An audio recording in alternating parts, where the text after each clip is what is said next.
Hey, this is Adam with Tech.AV Club. We're in Movie Studio 17 Platinum, and today we're going to talk about how to create a timer from scratch. Fully customizable countdown timer with actual scalable digits. So where you can make the digits any size and put them anywhere on the screen. And you can look, it looks pretty complicated, but I promise, the method is actually pretty simple and it doesn't take that long. Let's go ahead and just delete all the tracks here. I want to start from scratch, because naming is kind of important in this one. We're going to right click and insert audio track, and that's just going to be the audio track. I'm going to insert a video track, insert a video track, insert a video track, insert a video track, and insert a video track. And then this top one we're going to name seconds. This bottom one we're going to name 10 seconds. This middle one we're going to name colon. This one we're going to name minutes. This one we're going to name 10 minutes. And you can actually build out all this yourself with some systematic copying, pasting, and stuff that actually won't take long. So I'm going to show you the guide. Here in your Media Generators tab, we're going to grab this sample text and pull it down here. And then in a second, we're about to edit this and move it around. But the rest of the tutorial is going to take place in Vegas Pro, which is exactly the same from this point on in Movie Studio as well. So you'll be seeing Vegas Pro, but you should be able to follow along to the T in Movie Studios now that I've got you set up. First off, I want to go to Media Generators, and I want to grab green as a background so you can see what I'm doing. Hit Insert Video Track and drag this down here and put green right here on this bottom video track, and we're going to name this background. This is so you can see what I'm doing. Also, you could chroma key out your thing later. I accidentally soloed that minutes track. That's no big deal. It's unsoloed now. Now you can see the green I have. I also have the grids on. This is just a guiding for when you're doing graphic design. You can hit this drop down, grab grids, and then turn it on. I'm going to leave this on for a minute so I can structure what I'm doing, but I'll turn it off at different points so we can see what we're doing here too. So then I'm going to go to titles and text. This is in the Media Generators tab. I'm just going to grab the standard text. I'm going to drop it up here in seconds. And first thing we're going to do is create the layout. This is the base work. So you do a little bit of this base work and it pays in dividends later, especially if you have a really, really long timer. So this base work, we're just going to do zeros.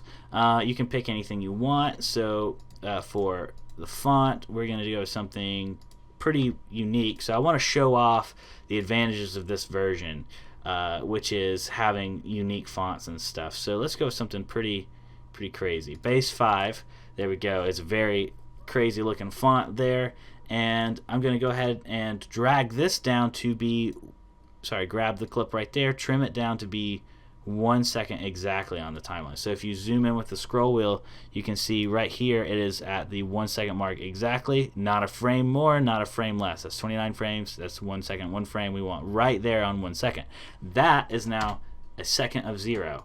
Don't worry, we're not going to have to create every single individual tile. We just got to create the template. So then I'm going to hit Control. Once this is highlighted, I can hit Control, and this creates a quick copy. So you don't have to do Control C, Control V. You just hit Control and drag down one. Boom. Now you say create copy of new source media. You don't want to create a reference, because a reference will change everything based off any one of them you change. And that's not what we're doing here. We're creating a new copy. So hit OK. And then we're going to go down the line and do this all the way to the 10 minutes. So I don't know if I spelled colon right. Maybe not. We're going to go ahead and change that one to a colon. We're going to take this one and I'm going to move it to this spot right here. See how the grid lines help me line it up where I want it to go. Actually, I'm going to kind of put it right there.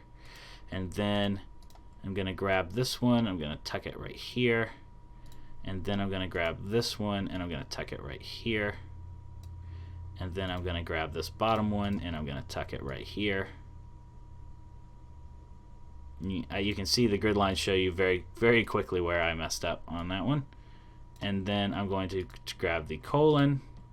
I'm going to move it where I want it. And you can see you can create the spacing, customizing anything right here. You can see a lot of the advantages already to your timer is because you have so much more control over how exactly it's going to look. So now here's the fun part. Here's the part that makes it super useful, and you can make it any size you want. So we're going to grab this first column here. You're going to hit Control C, Control B, like beta, and create new copy source media. And we're going to do this 10 more times because this is actually going to be 9 to 0. We're counting backwards. This is our template column where we get our timer started. This is the actual timer part right here. So we're going to do end to end 10 more. Boom, there we go. And for this one, for the 10 seconds, I'm going to go ahead and copy this one over, and then we're going to start our 10-second one. I'm going to drag this all the way to the 11 seconds there. And then for the colon, I'm going to go ahead and create a new copy of that too. Actually, if you have more than one thing highlighted, be careful, you'll copy that as well. Copy this over and then hit OK, and then drag this through, and then do the same with this, and do the same with this.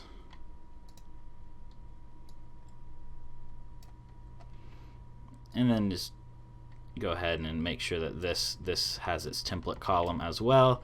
This will make the highlighting and copy and paste process a lot easier. A lot of you might be able to see where this is going, right? So this is a little bit of the tedious setup here that gets so much easier right after this moment. So then we go into the first 0 and we change it to 9. And I'm not going to make you watch me do all this, but I'm just essentially going to go down each one and change it to the next number incrementing down. And then we already have 0 right here. So now if we watch it, we have a 10-second timer. This is a functional 10-second timer. Let's set it up to be a minute timer. So this would start at 0, so that we're going to leave that column same, but then it would go to a 5, right? Because the next thing a clock would say is 5. And then this right here would change, the colon would stay the same. The minute section, if it's a 1-minute timer, then this would say 1 minute right here, but then it would instantly say 0, so that doesn't need any changes, right? Boom, see, it's already working. And you don't need any changes to the 10-minute section. But I want you to know that you can put these sections here. That's why I went ahead and did that. I want you to know how that would work if you needed a super long timer, because it's only going to take a second. So now we have this first 10 seconds built. If you wanted to do notes or music or anything, like a sound effect on every single one, that's also possible. All you have to do is add a sound effect. I got a little beep sound effect from YouTube Audio Library. I'm just going to drag this into my sound effects down here, and then I'm going to make sure the beep starts right here on the transition.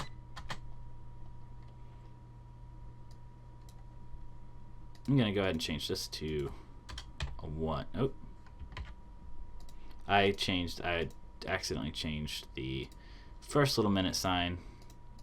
That needed to be, say, a 1. All right, when I did a bunch of Control Z. So, okay, and then this gets super simple again. Just shorten your little sound effect there, and then you can just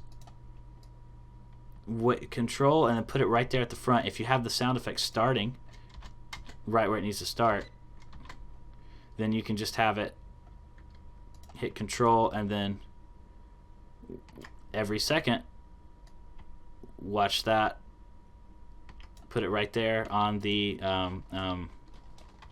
highlight, the auto snapping highlight there.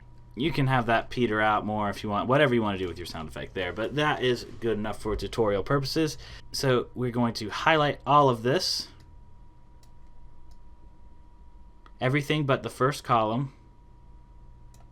We're going to hit Control C. We're going to select right here at the very end. We're going to make sure that there is no space or gap in between, and then hit Control B, like Control Beta again, and then we're going to do it 5 more times, right? Because we have the first 10 seconds, and then boom, it did it wrong. So if that happens, hit Control Z, because I'll show you why. If you have anything but the top track highlighted when you do this, you'll accidentally create extra tracks. So highlight the top track, then hit Control B, and then boom, now you have a 1-minute timer. All you have to do is make a couple of quick changes. So first off, go back to your normal edit tool, and you'll see right here in the tens of seconds, this is the one you need to edit, because it goes 1, then 0, 5, and then this needs to be 4, and I'll spare you watching me do this. So now we have a functional 1-minute timer, complete with sound effects, complete with background, complete with font changes, complete with everything. And we can keep expanding on this if you want. So just to show you how this expansion works, if you want to keep expanding, is you need to go ahead and delete items that need to maintain the same. So we're going to keep this bottom 0. So that's going to stay 0 the whole time. Let's say this is a 10-minute timer. So then this would start at 1 right there. This would actually start at 0. And then it would go to 9. And it would stay 9 for quite a long time. And then the colon would stay the colon, and then 5. So now we have the first minute of a 10-minute timer. Grab everything but the first column again. So you can zoom out with your mouse wheel. If you need to, you can hit tilde and make all your tracks real tiny. And then go ahead and hit Control-C, select this top track here, and make sure there's no space in between. Everything's even. Hit Control B again, Control Beta, and then we're going to do this 10 more times. Actually, no, 9 more times, because we already have the first minute. So 9 more times. Hit OK, and then it's going to take it a second for Vegas to kind of catch up. That's a lot you're asking it to do instantaneously. But you can see here, now we've got the same function again. We've got this 9-minute segment, and this 5, 4, 3, 2, 1 all continues functioning, so that you don't have to edit that ever again. But then right here you got this 9, and then you go here, and then you just, well, that's the colon, so don't worry about the colon. Go here, sorry, that's a 9, and then this one needs to be 8. But now you got a timer that functions all the way down to 10 minutes. Just make sure that before you copy and paste that you've double checked your butts, that they're butting up end to end. Every little mistake will trickle through. So the good news is it doesn't take that long to rebuild. It's really just kind of editing 10 little quick number edits, and then copy paste 10 more little quick number edits, or 5 depending on if you're doing the 10-second or the minute editing, and then just starting with the right numbers and moving from there. So that is how to do a timer in Vegas Pro 17, and to do it in a way that doesn't kill your time making it. So you don't have to actually edit out an hour of timer if you want an hour of timer. And that gives you a lot more control over the timecode method. So thank you so much for watching. Subscribe if you're looking for more videos like this one. Like if this video helped you out. Thanks for watching. I'll see you next time.